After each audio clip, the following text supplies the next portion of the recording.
Hi, welcome back to Will Candles. My name is Sherry and I make videos all about candle making and the candle business.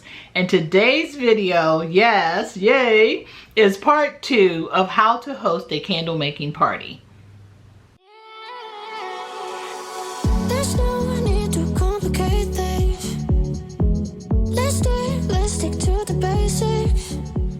I know this is long awaited, long overdue, but it is here. This is part 2. Now, I will have to give you forewarning. I didn't realize how much information this was to give. So this again is going to be part 2, and I actually am going to have to split it in half and create a part 3. Because it's so much information, this video would be well over an hour long if I added it all together. So just know before I get started that this is like the business part, the planning part, the getting started part. And I am gonna need my glasses. I hope that this ring light doesn't show up in my glasses. I don't know. I don't think I've ever, can you see it? I can't really tell. But if it is or if it's not, I need them because I need to see so that I can give you all this information. So welcome to part 2 of how to host a candle making party. Okay, I am to the side of the camera because I'm going to be putting my bulletin board up here. So if you haven't already pulled out pen and paper or your notebooks or what have you, I would suggest that you take a moment, pause the video, and do so now. You're probably going to want to take some notes. I do have a waiver form for you all. I don't have it yet in like a digital format, but I will work on that and get it listed down below. But for now, I am going to go ahead and get started, and just know that when I do provide the waiver form for you, you can feel free to use it word for word. Just plug in your own business name, what have you, and go from there. Okay. Hopefully I will get through this without the neighbor's dogs barking. We kind of worked it out yesterday, but I wasn't able to really film the way that I wanted to film yesterday. So today, hopefully, it's going to be okay. So if you hear dogs barking, just know that it's my neighbors, and I haven't sent her a message today letting her know that I'm recording. Okay, so let's get started. Enough for me jibber jabbering. Okay, so this is what you need to do. Let me get my board up here before you start planning your party. The first thing you need to do is make sure that all of your business matters are on point. And that would include your website, your business cards, business stationaries, business forms, your branding. You do not want to start hosting parties without looking professional. So you need to make sure that these things, now if it's just with friends and family, you could probably get away with it. But if you are really going to go out there and really promote that you are now hosting candle making parties, you really want to step up to the plate with a sense of professionalism. Because everything that you present is presenting your company, and you want these customers to be repeat customers and or clients, whichever you would prefer to call them. Okay, so that's number 1. Make sure that your business matters are in order. Okay, number 2, what should your price range be? And this I had to give a lot of thought because there are so many different, I see a little bit of something on my glasses. I hope it's clean. Hold on. I thought I had cleaned these before we got started, but obviously I didn't take a good look. Okay. So the price range that I suggest from my own professional experience, well, I don't know if I'm such a professional candle maker, my own personal business experience. So the average range is going to be $25 to $55. That is the average range. I definitely would not go below $25 per person unless it is friends and family and you are doing it as you know, just a favor, or, you know, lowering your price for your own friends and family. Now, in excess of $55, it can get higher, and it will depend on what you are actually offering. So a few of the things that might cause a variation in the price or might cause the price to go up are other amenities that you may offer, such as beverages, food, giveaways, prizes for games, adding games to the party. The nature of hosting. Are you hosting the full party? Like, are you the event itself? Or are you piggybacking off of other activities that they already have going on at a party? Let's say, for instance, if someone was having a birthday party, they already have a host for the birthday party. They are already providing beverages and food and games and things of that nature. They may even have another activity that is planned for that birthday party, but you are there just to provide the candle making experience. So if that be the case, then you can keep your price down to the lower end. And of course, depending on some other factors in there. But it certainly should not exceed over $55 per person, unless you have some 24 karat gold lined candle jars that you are using or something. But the other form is, are you the party host itself? And some of you may not want to delve into the other side of this, which is you're actually bringing beverages and food. You're not a caterer, but let's say that there are some foods and things. Let's say if you picked up from your local deli some, I don't know, subs of that nature, and you slice them up and you put a toothpick and you arrange them, you know, very neatly on a serving tray or something of that nature.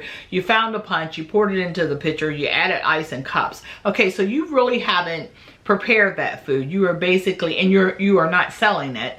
So you are basically just providing like light refreshments and snacks of that nature. So that will make a difference in the price of your candle party. Let's see, I gotta go back to my notes. This is a lot. Okay, so the difference again is, are you the host of the entire party? Is this just about the candle making party? And do you provide extras? Or are you simply providing the candle making service to the party, and the party itself actually has a host? So that is something to consider when you are considering the price range. Okay, the other thing is, if you are the host itself and you're providing a candle, are you providing like decor for a theme? You know, are you decorating the tables a certain way? Are you providing certain color schemes? So you may want to add extra for that. Along with providing beverages, if you are the sole host, are you providing alcohol? Now let's keep in mind, you cannot legally, without a liquor license, sell alcohol on any type of form. If you are just giving, let's say it's like a, what do you call it? Pour and sip. You're pouring candles and you're sipping on wine. Well, the wine beverage is just part of it. They're not paying for anything. But you can charge overall for all of your supplies for the party to whoever is actually hosting the party. I hope I said that right. Okay, moving on. This is a lot. This is overwhelming. Well, now that I'm like delving into my notes, I should have did a few practice runs, but we're going to get through this. Okay. So yes, in most states you cannot sell without a liquor license alcohol, but you can supply and serve it without charging people. All right. So when considering the price, let's say that you have a client and you are sitting down with your client and you are talking about the price per person, the dates and times and all of that stuff for the thing. This is something that you may absolutely want to do. I actually charge a non-refundable $100 deposit, and that can vary on the size of the party. Candle making. If I have ordered all the supplies and everything that I needed to host this candle making party and they cancel on you, well, you don't want to be stuck with that, and that was a cost that you had to incur in order to plan for their party. So now here's the other deviation for the $100 non-refundable deposit on the party. The deposit is transferable to another date, and I usually will give them within 12 months. After, let's say that they put the deposit down in May, well, they have until May of next year to utilize that deposit for a party. After that, the deposit falls off and there's no party, there's no refund, there's no anything.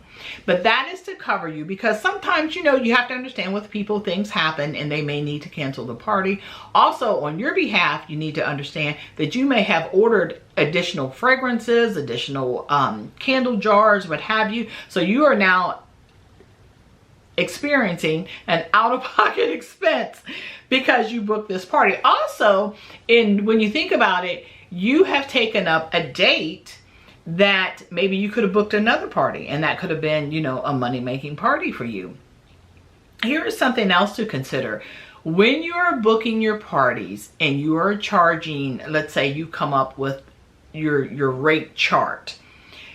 Let's say they book you on a day of the week or during a lunchtime hour. Are you going to charge a little cheaper for those other days? Because you want to save like Saturday and Sundays as your primary days, and that's when you would charge the full, you know, or the highest rate that you charge when you're basing that charge off of the day of the week. And then maybe someone wants to have a middle of the day luncheon thing or something for a dinner on a Wednesday or a Thursday.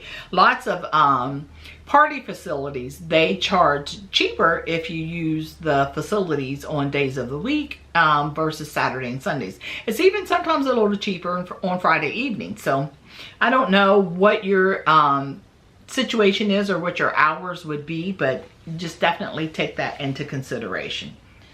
Okay, I gotta go through here and make sure. Okay, so something else you may want to consider. Is it your location that you are hosting these parties at, or are you actually going to the client's locations or a location that they have rented or secured, or have they asked for you to have a list of vendors or facilities that you could possibly use? Maybe you could have a contract with these certain vendors in your area that you've become familiar with, and maybe they'll give you some kind of discount if you use them or recommend them on a regular basis. So that also is something to think about. Okay, so we are officially through with page 1. Now I'm going to move on. I decided to do without my glasses because I don't want to take the chance that there's a glare on it. Okay. Now let's talk about examples of party themes. I don't know why I threw this in at this point. I don't even know if that's supposed to be there. Okay, we're just going to go ahead and do it. So your prices in your parties can vary. Let's say, like I said, you choose a theme and you're providing the decor, you're decorating in the colors. So I'm going to give you an example of a candle making party theme for fall and winter. So it could be like the theme hot cocoa bar. Now for this theme, you could decorate in colors such as cozy neutrals, soft pastels. You could use materials such as knit fabrics, chunky blankets. You could provide a I'm always tongue twisting. A hot cocoa bar with marshmallows, toppings, peppermint sticks, whipped cream. You could serve them in mason jars. You could just make the whole thing warm and cozy. You could add rustic wooden signs, cozy blankets, cinnamon sticks, and fairy lights, and give a whole vibe, a whole feel to this fall candle making party. Now, if you were a host and you were providing all of that, just make sure in your contracts, if you're going to do something like themes, that you list the price to have this theme. This is the additional cost of this price. So have a set price for your certain candle jars for each individual, and then have a list and a contract of all the separate things or additional things that you may offer, and then say this is the additional cost for these things. And then at the end of that contract should be your total. You should get the $100 deposit and go from there. Okay, page 2 down, moving on. Okay, so let's get into the step-by-step planning of the actual party. You want to plan this party, make sure that it is planned far enough in advance that you have time to order, and maybe, like, let's say you had to order additional wax. You want to make sure, if you know that these companies sometimes run late and it's taking you 10 to 14 business days, you're low on your wax, you don't want a chance ruining your party. So you want to make sure that you have supplies on hand or can obtain those supplies, everything that you need within that time frame prior to that party. It's okay for you to push the date out and let that client know, hey, I can't plan before such and such a date. But what is not okay is for you to have booked their party and now you don't have enough wax to do their party. And they have invited all their guests. They have made these plans. That would not be a very good scenario business-wise and really could ruin your reputation, possibly. So you want to make sure that you plan it well enough in advance. So the first thing in planning the party that you want to do is choose a date and time. Pick a date and time that works for your guests. Weekends are usually ideal, I should say. So what you want to do is, if budget is a concern of theirs, or let's say someone's birthday actually falls on that Thursday and they want to have that party on that Thursday evening, you know, over dinner, then they could, you know, if you offer this, get a discount for using a day in the middle of the week. If you are getting to the point where you're fairly booked up. Maybe when you're first starting, you might want to keep all the prices the same because you're just starting. You want to build up your revenue. And because lots of times we take our revenue and we just roll it back into the business to keep things moving along. So choose a date and time that works best for you and the guest. And usually that will be on the weekends. So create a guest list. Decide how many people you can comfortably host. So if you are comfortably instructing, or if you are comfortable instructing, pouring wax for, and have control of this party, because they are counting on you to give them a great experience, a great candle making experience. So just do not overbook to the point where now too many people are sitting around waiting, and you know it's taking forever for you to help other people before you got to them. So I say a comfortable group size is 4 to 6 people for one host to handle. Now, if it gets to be beyond 8 people, I would make sure that you have an assistant, or you bring someone, friends or family, or a paid assistant to come and help you host this party. Because what you want to make sure of is that every single person in that room gets the attention that they need to have a great experience at your candle making party. Okay, so the third thing under planning the party is the invitations. So if you are the sole host, so your client sometimes may take this over. So you want to advise them at least to send out the invitation with all the necessary details. So you want to make sure that you are providing the details as well as the client adding their details, including the date, time, location, and any items the guest should bring.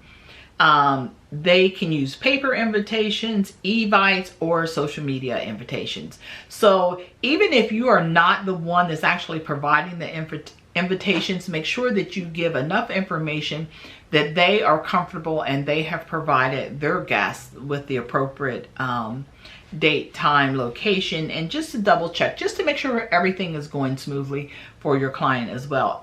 But on the other hand, that client may be well in control and have it just taken care of, and you won't have to concern yourself without the invitations. Okay, so those are all the things that I can think of under the first category of planning the party. So number 2 is gathering your supplies. Now, for those of you that have watched How to Host a Candle Making Party Part 1, you will have seen all of the supplies that go on the tray and all of the things, just about all of the things that you need to take to this party. If there's anything that was not mentioned in that video, it will be in part 3, because that was going to be it was going to be part of this video, but now it's going to be a part 3 because this is just going to take too long. So under your basic candle making supplies, and I'm just going to run through this list real quick. It is going to be wax, wicks, containers, fragrance oils, Dye, which is optional. I don't use dye in my candles. That is your choice if that's what you choose to use. So if you are using dye to color your candles, then make sure that you have them. Thermometer, a double boiler, or the soy light wax melter that I have, which is kind of like a crock pot. Not a crock pot. It is made for, it has a pouring spout with the wax. You will see. If you are doing a double boiler, then you will make sure that you will bring everything that you need to do that safely. Or if not, if you use like what I use, I have a soy light wax melter. In fact, I bring 2 of them as a backup in case one of them malfunctions, or I bring a hot plate and enough equipment with me to create a double boiler, because the last thing you want to be doing is hosting a party and you don't have everything that you need to make sure that that party goes along smoothly. Okay, so the other things you want to bring is pouring pitchers, stirring sticks, glue dots, and newspapers or tablecloths to cover the tables where they are actually going to be making their candles. And again, if you haven't watched part 1 of how to host a candle making party, make sure that you go back and do so, and make sure that you're going to watch part 3 after this in case there is any type of equipment that I have missed. Now, I know that some of you have waited a while for this, because the trays that I used in how to host a party part 1, they were only available at Hobby Lobby. I went on Amazon. I could not find anything even remotely that resembled that particular tray. So I do have 2 trays, and I will put the measurements up on the board here. I'm not sure what the measurements are, but I'm going to show you in comparison how they measure up to the tray that I use for each guest at a candle making party. So here's a tray that I use for each participant in the candle making parties. So I was able to find this tray in gray, and I'm going to show you in comparison to size. And this does fit just in size. So it is just probably 1 to 2 inches smaller than the tray that I use. Some people just put paper down on their tables, and that's fine if you don't have anything else. I like a tray because it's actually, if something spills, it has a lip on the side of it to catch the spills from running onto the floor. So once again, this is from Hobby Lobby, and these come from, I believe this is, I'm not sure. Sometimes it's in their spring collection and you can go in there and catch them. And sometimes they come in different colors. But I like the natural wood look and feel. So that's why I chose this one. The other tray that I found from Hobby Lobby is this large, and I believe this is brown. So I'm going to show you how that compares. This is actually a little larger, as you can see, than the tray that I use. So just slightly, maybe an inch of space. The same width though, as you can see, the width is the same. So yeah, so that's how this compares. So depending on your choice should be, and again I'll put these measurements up, and the choice should be with the tables that you are choosing to use and with the space that you are allotted. You want to make sure that gotta grab a paper down here, that 4 to 6 people can sit comfortably with their trays without being overcrowded at a table, or if you need to separate them into 2 tables. So depending on how many people are sitting at the table, the length of the table, you definitely want, you ever go to a restaurant and it's so doggone crowded and like you feel like you're eating your food like this? You don't want your guests to feel that way. So there are the trays. I will put those links down below. I will also enter that information into my tap link, which is where you can go and find all of my products that are Amazon related. And both of those trays, the brown one and the gray one, did come from Amazon, and I have used them and they do work perfectly well. Mine just have a look that I just liked, and that's why they were my choice. Okay,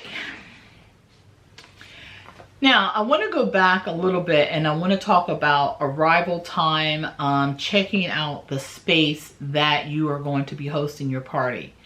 Number 1, you want to take care to observe how you're going to do this candle party and how you're going to do it in a safe manner and keeping the guests safe, matter of fact, keeping everyone safe. you want to check out that they have outlets in appropriate places. I don't know if this space, if you can see the space beforehand, or if they have a videotape, or if it's possible for you to tour the space before the actual party, or maybe the actual client is very familiar with that space. But you want to make sure that you bring surge protectors, and you want to make sure that you bring 2. And you want to make sure that you have heavy duty cords, because if you're going to have a double boiler or a wax melter going, you need to make sure that you have electrical outlets that are not going to be a safety hazard. The other thing is that, let's say the party is scheduled to start at 4 o'clock. Always try to schedule that party and give yourself a minimum of 2 hours to be able to enter the party place or the party facility with enough time to get your wax melted, to get set up. And trust and believe me, it's going to take you every bit of those 2 hours.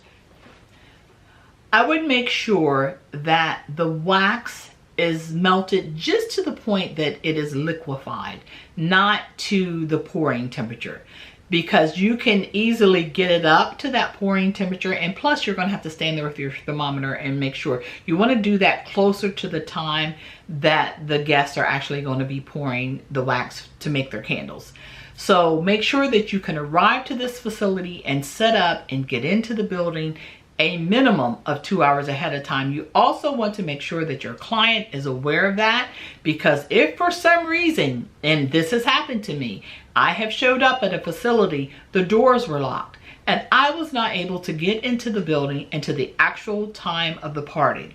If that should happen to you, I will tell you what I did, which is I went ahead and just did some other activities and just talked and mingled and let them not have all of the appetizers, but a little bit of it, and drinks, definitely drinks, and explain to them that we were not able to get into the building on time, or else leave it up to the client how she would like, or he would like to explain to their guests why we are running a tad behind with getting prepared for the candle making session. Okay, so that's it for that, for arriving to the building. I wanted to make sure I plugged that in. Okay, so in preparing your space, which is 3 of my step-by-step, I know I've kind of wavered off of this 1, 2, 3 plan step-by-step, but in preparing your space, you want to set up workstations, arrange tables or countertops for enough space for each guest, and we kind of talked about that a little bit already. You want to organize the supplies, lay out all the supplies so they are easy to reach, set up a double boiler and thermometer at a central location. I preferably like to use, if they have a kitchenette in that area or a kitchen in that area, I like to keep, because this is a hot surface and this is a hot liquid that you will be pouring. So if you are setting it up on a table, and yes, I would make it a central location at that point so that you can equally the same distance get to the guest. Let's see, safety precautions. Now, especially if you're having more than 4 to 6 people, I would make sure there's good ventilation in the room, because once you get all those fragrances going, it's going to be a lot of a scent going on in there. Also, if you don't have a fire extinguisher, make sure that that facility has one. If that facility or the place where you're having a candle party does not have a fire extinguisher, that is something else that I would look into obtaining as your equipment to take along with you. So what I'll do is I'll go ahead and I'll add the same one that I use, and I'll link it down below, and also my tap link as well. Okay, you want to keep it nearby, and please make sure that you know how to operate a fire extinguisher, how you pull the pin. So make sure that you go through and don't actually do it, but practice knowing how to use them. You don't wait till there's a fire blazing out of control before you learn how to use a fire extinguisher. In fact, if you don't have one in your own private home, now is a good time for you to go get a fire extinguisher. Yes, the house next door to me burned down. The guy was cooking and he had a grease fire. He came out of the bathroom, he panicked, he threw water on it, and guess what? The home was about 95% burned to the ground. Had he had a fire extinguisher, he would have saved, he probably would have had some kitchen damage, but he would have saved the home itself. We are moving on to number 4.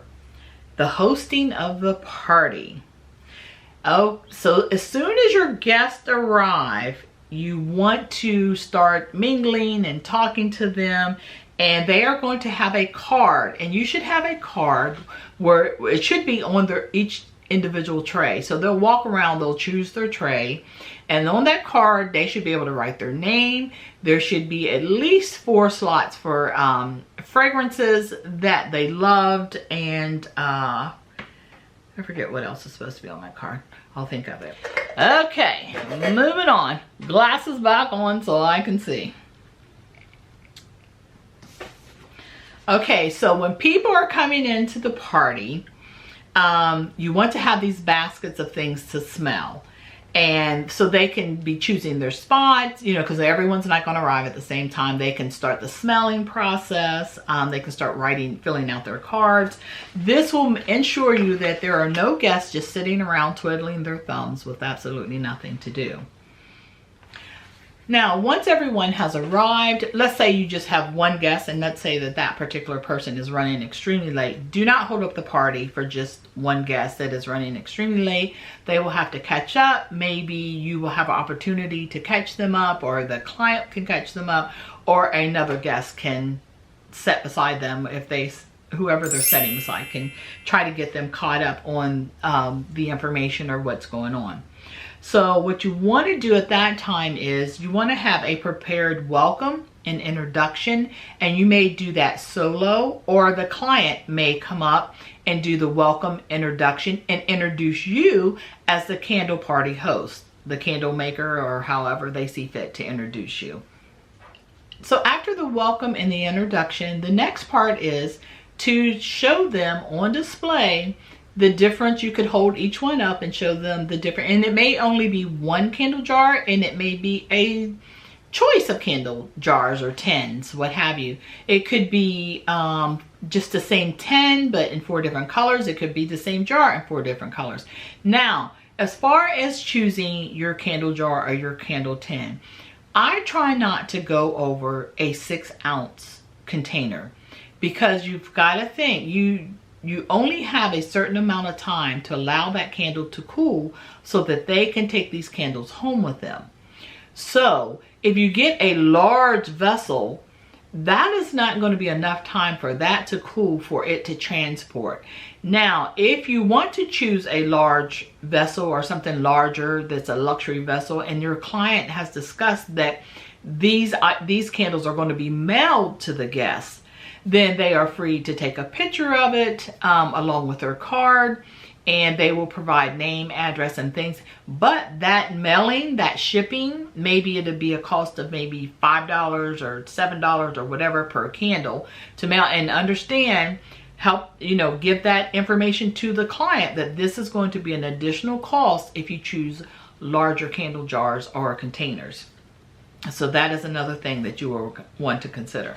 I know this is a lot. This is a lot for me to even present to you, but just take good notes. Make sure you got your pen and paper out and you're writing these things down. I am, just a FYI, I am writing a book, how to host a candle making party. In fact, how to host the best ever candle making party. It will contain recipes, punch recipes, appetizers recipes, all of this information in full detail, plus a whole lot more.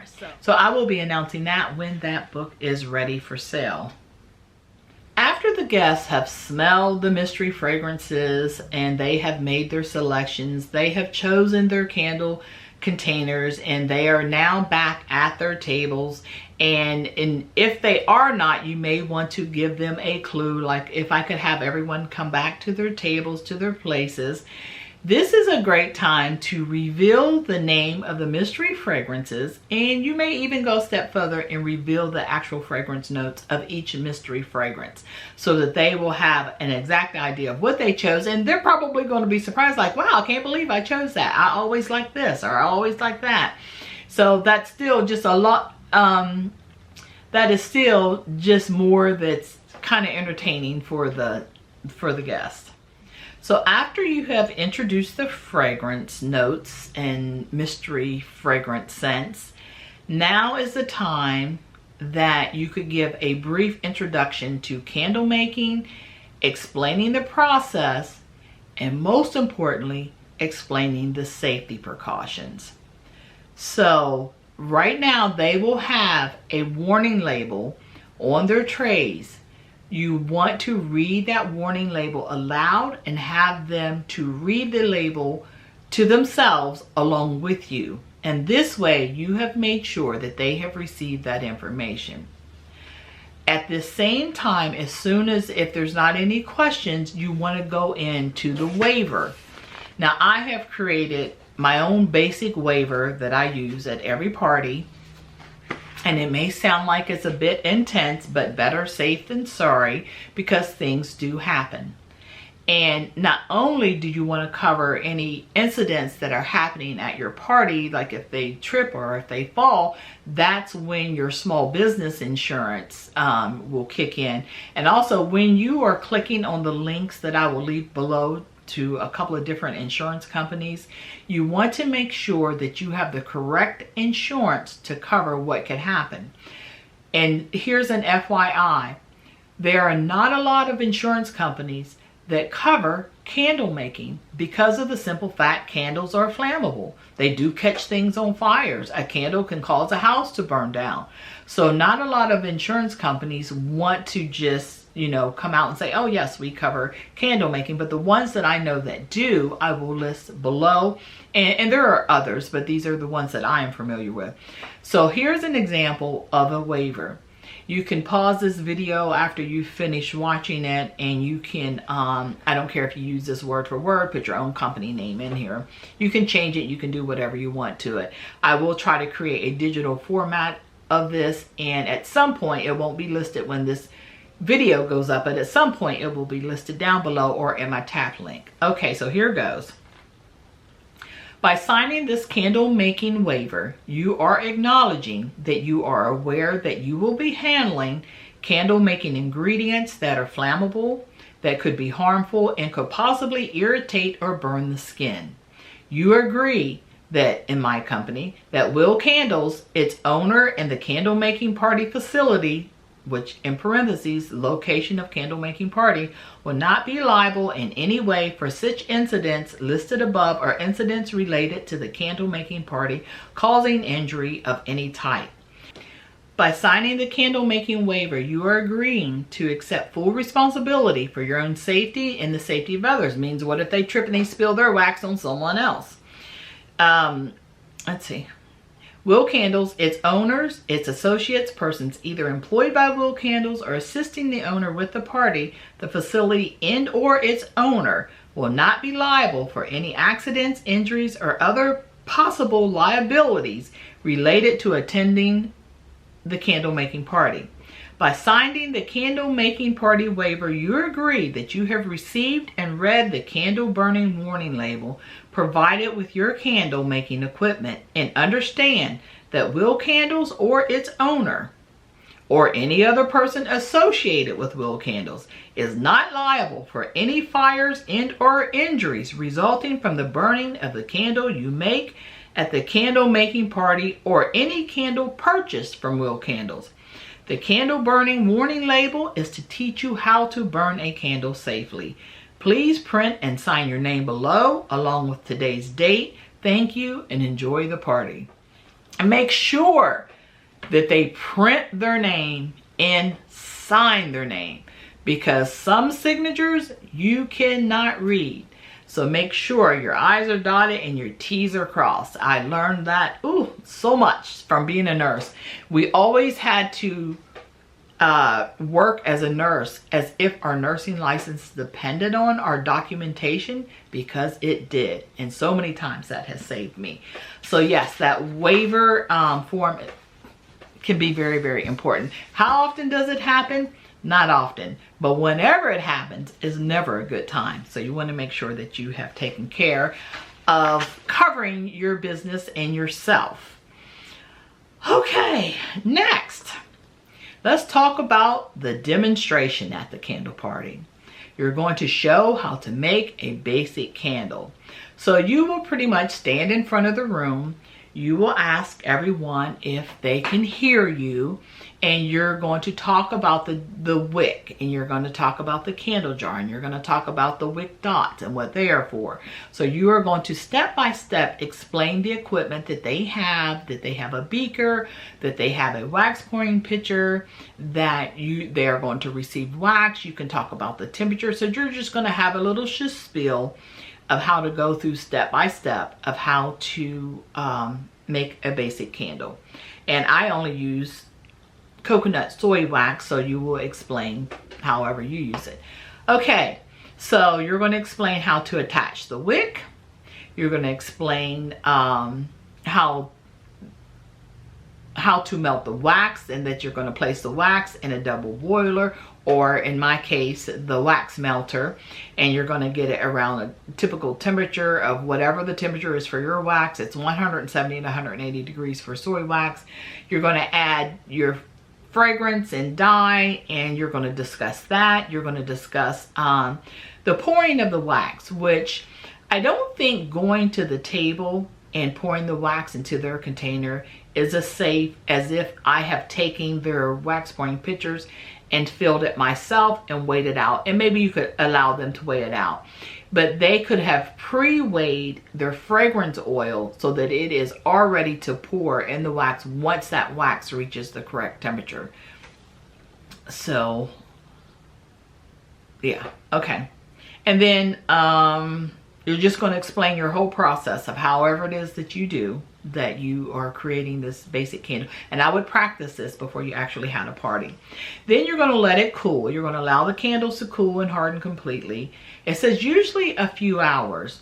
My goal is always 2 hours, because you don't want the party lasting forever. They should be able, if you use my rule of thumb, which is a candle jar or container no bigger than a 6-ounce container, that candle should be cool enough within a couple of hours to be able to pack up and take home. Okay, so while they are doing their mixing and their stirring, you want to be hands-on candle making. You want to be walking around, answering questions, helping them, offering tips if they seem like they're struggling. So you want to make sure that you are present, that you are giving them attention, that they are not left sitting there puzzled. And if there's something that you left out and someone brings it to your attention, you know, repeat it out loud. Say, hey, by the way, I forgot. This is important. Da da da da da da. Okay. So now the candles are done, the candles are cooling. So at this time you want to enjoy and share. At this time it would be time to serve snacks and refreshments. Either you will do that, or the client will do that, or the host of the party, if you are not the entire host, or whoever it is that is assigned the beverage and the food department of the party. So now it is time. Provide light snacks and refreshments. This is a great time for guests to mingle while their candles cool. Now, to make your party more interesting, it really gets live. And yes, I know what the word live, getting live means. If you have a couple of games to play, I will show you that in part 3, because I'm certainly not going to have time in this video to show you the games that can be played. But I did introduce a game on the last video that I put up with the updates. I showed you the game. It's like a, well, we'll get into that later. We'll get into that in part 3. Watch the last video if you didn't see that part. Okay, so now you've played a couple of games. The candles are cool. So at this time, it is about packaging and take home the candles. Once the candles are fully set, they may not be 100%, but set enough for them to transport home. And just remind them to be careful. You know, don't purposely bump them or knock them over. Try to hold them as still as possible on their journey home. Show guests how to trim their wicks to 1/4 of an inch.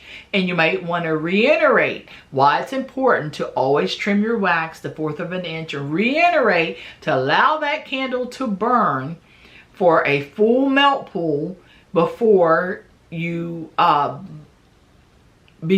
blow out the candle.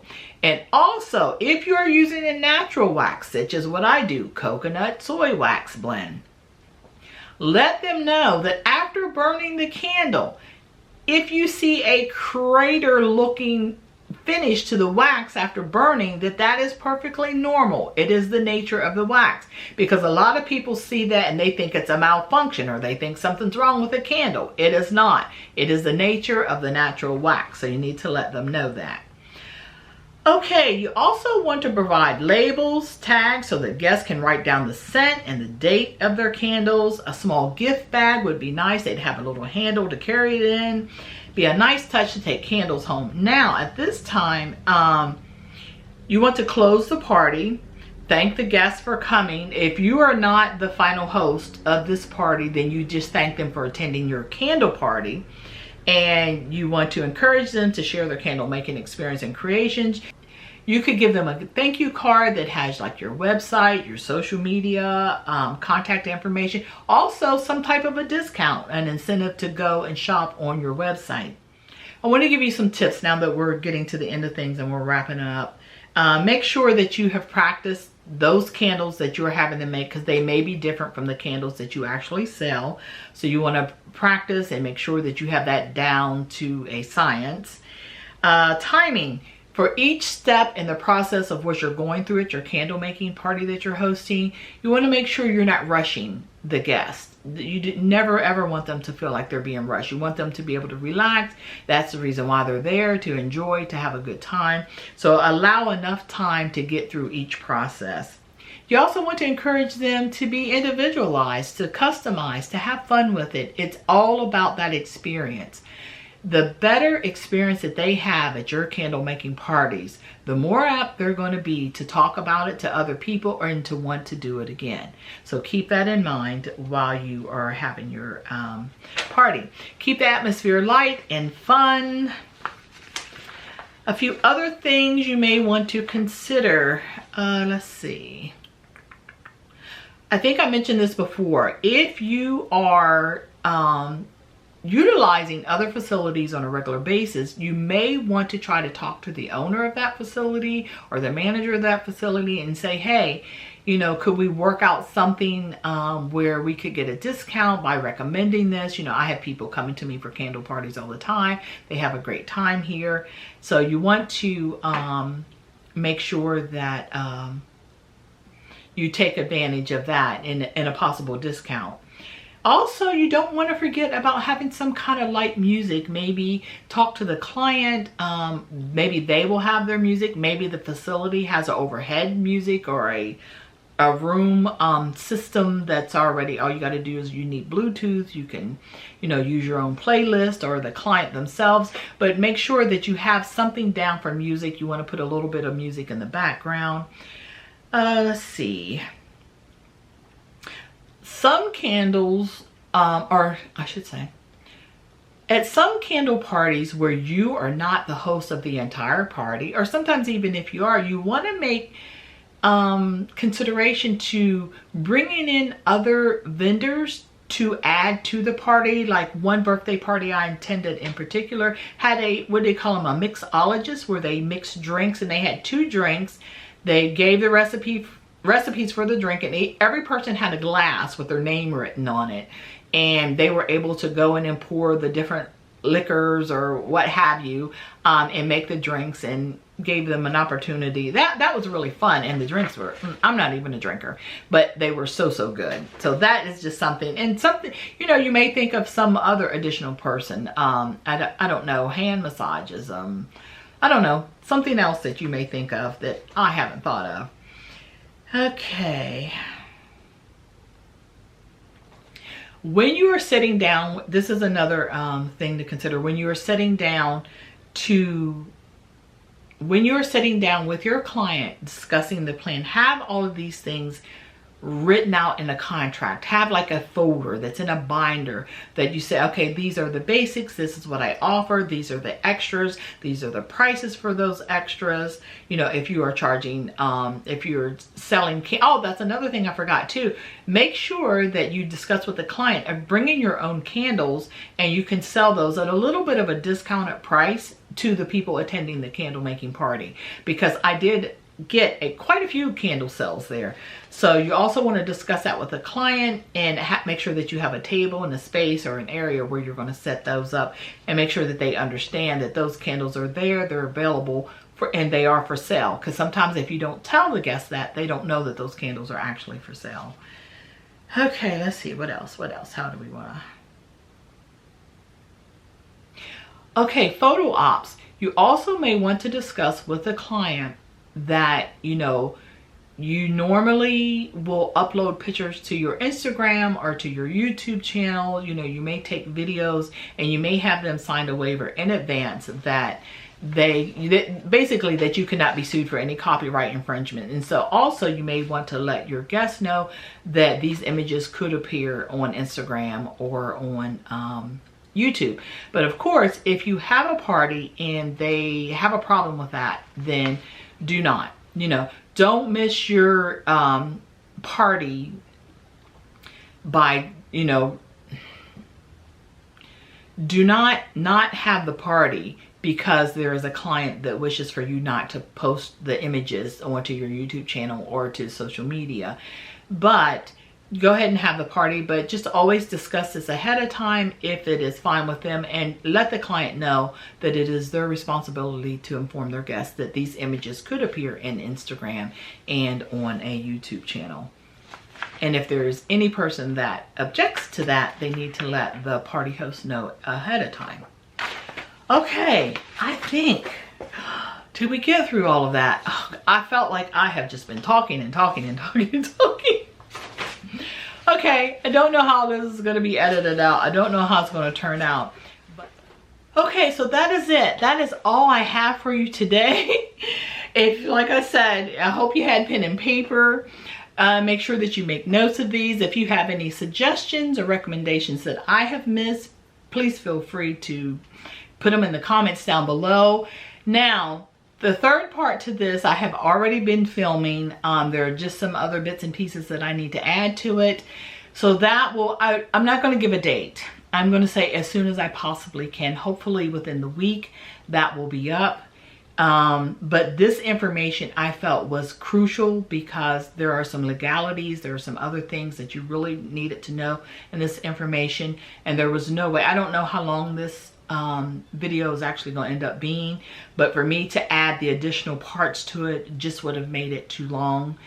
And so I hope this information was helpful and that you are out here having great and safe candle making parties. I'm so excited for everyone that has sent me messages and say, I have a party booked, I'm about to do a party.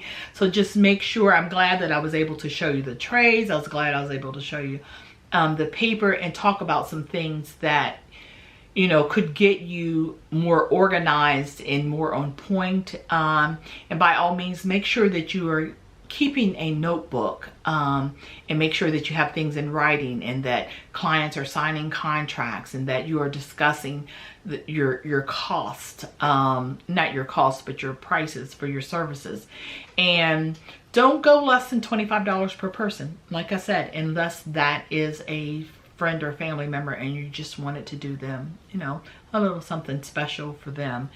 But anyway, that's it. I'm going to wrap this up because actually I'm going to start filming some more on part 3, which I hope to have up in a week. I hate to make promises. I keep doing that and then things happen. Like, I think I had to go out and get another memory card. My internet was down. The storms came through. You name it, it happens. So I'm not going to promise a date. I am within a week. I'm going to try to get part 3 up. That should be doable. Especially since I've already been filming on it. And I want to say thanks to all my subscribers. I want to say a special big thanks to my new subscribers and welcome to the channel. I also want to say if you haven't subscribed by now, you can click that button down below and make sure you hit that little bell and it will tell you when I have, or notify you when I have put up a new video. And I think that's about it. Yeah. Oh, and if you like this video, make sure that you click like. That helps push me out into the algorithm somewhere on YouTube. So anyway, I've had a great time with you guys as always. And I want to thank you so much for watching. Also, thanks to my private members. And Peter, thanks for the private message you sent. I think my battery light is flashing. I cannot believe I have talked so much I have worn my battery out. Okay, that's it. Goodbye. Thanks for watching. Next time. Bye. There's no need to complicate things. Let's stick to the basics.